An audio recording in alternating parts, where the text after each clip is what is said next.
മാവേലിക്കരയിൽ മദ്യലഹരിയിൽ പോലീസിന്റെ യാത്ര. മാന്നാർ സ്റ്റേഷനിലെ ഉദ്യോഗസ്ഥനാണ് അപകടകരമായി വാഹനം ഓടിച്ചത്. കായംകുളം ചെട്ടികുളങ്ങര റോഡിലായിരുന്നു ഈ അപകടയാത്ര.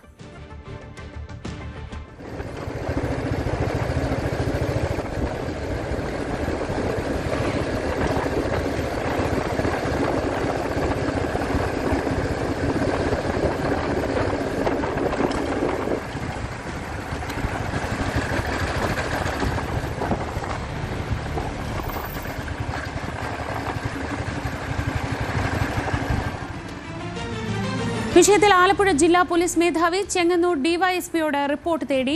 ശരണ്യ സ്നേഹജൻ വിവരങ്ങളുമായി. ശരണ്യ, സാധാരണ പോലീസാണ് ഇതൊക്കെ പിടിക്കേണ്ടത്. ഇതിപ്പോൾ പോലീസിനെ പിടിക്കാൻ ആരുണ്ട് എന്നുള്ളതാണ് ചോദ്യം. ഇപ്പോൾ റിപ്പോർട്ട് തേടി എന്ന വിവരങ്ങൾ വരുന്നുണ്ട്. എന്താണ് വിശദാംശങ്ങൾ? ഇന്നലെ രാത്രിയാണ് മാവേലിക്കര ചെട്ടികുളങ്ങര റോഡിൽ വെച്ച് മാന്നാർ പോലീസ് സ്റ്റേഷനിലെ വാഹനം അലക്ഷ്യമായ രീതിയിൽ സഞ്ചരിക്കുന്നത് അവിടെ ഉണ്ടായിരുന്ന ആളുകളുടെ ശ്രദ്ധയിൽപ്പെട്ടത്. തുടർന്ന് ഈ വാഹനത്തിന്റെ പോക്ക് അപകടകരമായ രീതിയിലായതുകൊണ്ട് തന്നെ, പ്രത്യേകിച്ച് പോലീസ് വാഹനമായതുകൊണ്ട് തന്നെ അവിടെ ഉണ്ടായിരുന്ന ആളുകൾ ഈ വാഹനത്തെ പിന്തുടർന്നു. തുടർന്ന് ഈ വാഹനം ഒരു ഭാഗത്തേക്ക് ഒതുക്കുകയും അതിനകത്തുണ്ടായിരുന്ന യൂണിഫോം ധരിച്ച പോലീസ് ഉദ്യോഗസ്ഥൻ പുറത്തേക്ക് നടത്തിയ ശേഷം വാഹനത്തിൽ കുഴഞ്ഞു കിടക്കുന്ന ദൃശ്യങ്ങളാണ് ലഭ്യമായിട്ടുള്ളത്. തൊട്ടടുത്തെത്തിയപ്പോൾ മദ്യലഹരിയിലായിരുന്നു എന്നുള്ളത് അവർക്ക് മനസ്സിലായി.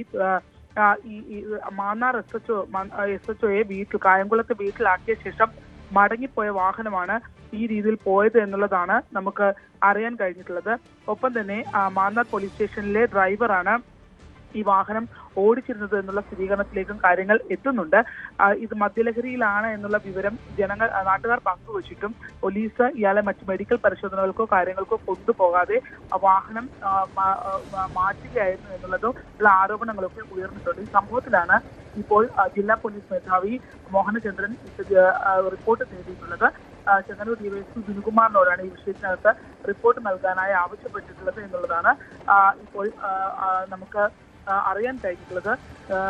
തിരുവനന്തപുരത്ത് അടക്കം പോലീസ് ഉദ്യോഗസ്ഥർ വാഹനത്തിലിരുന്ന് മദ്യപിച്ച വിഷയമടക്കം കഴിഞ്ഞ ദിവസങ്ങൾ വലിയ ചർച്ചയായിരുന്നു. അതിന് പിന്നാലെയാണ് ഏറ്റവും അപകടകരമായ രീതിയിൽ മാവേലിക്കര ചെട്ടികുളങ്ങര റോഡിൽ ഇത്തരത്തിൽ മാന്നാർ പോലീസ് സ്റ്റേഷനിലെ പോലീസ് ഉദ്യോഗസ്ഥൻ വാഹനം ഓടിച്ചിരിക്കുന്നത്. മാത്രമല്ല ഇയാളോടൊപ്പം എസ്.എച്ച്.ഒയും വാഹനത്തിൽ ഉണ്ടായിരുന്നു എന്നുള്ളത് അറിയാൻ കഴിഞ്ഞു. എസ്.എച്ച്.ഒയെ വീട്ടിൽ ഇറക്കിയ ശേഷമാണ് തിരികെ പോകുന്ന വാഹനത്തിന്റെ സാഹചര്യമാണിത്. അതുകൊണ്ട് തന്നെ ഈ മദ്യലഹരിയിലായിരുന്നു എന്നുള്ള വിവരം എസ്.എച്ച്.ഒ ഉൾപ്പെടെയുള്ള ആളുകൾ അറിഞ്ഞിട്ടുണ്ട്. ഇവർ എവിടെ നിന്ന് വന്നു എന്നടക്കമുള്ള ചോദ്യങ്ങളും ഉയർന്നു നിൽക്കുന്നു.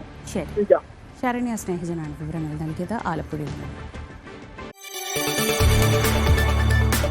കൂടുതൽ വാർത്തകൾക്ക് news 18 Keralam YouTube channel subscribe ചെയ്യുക.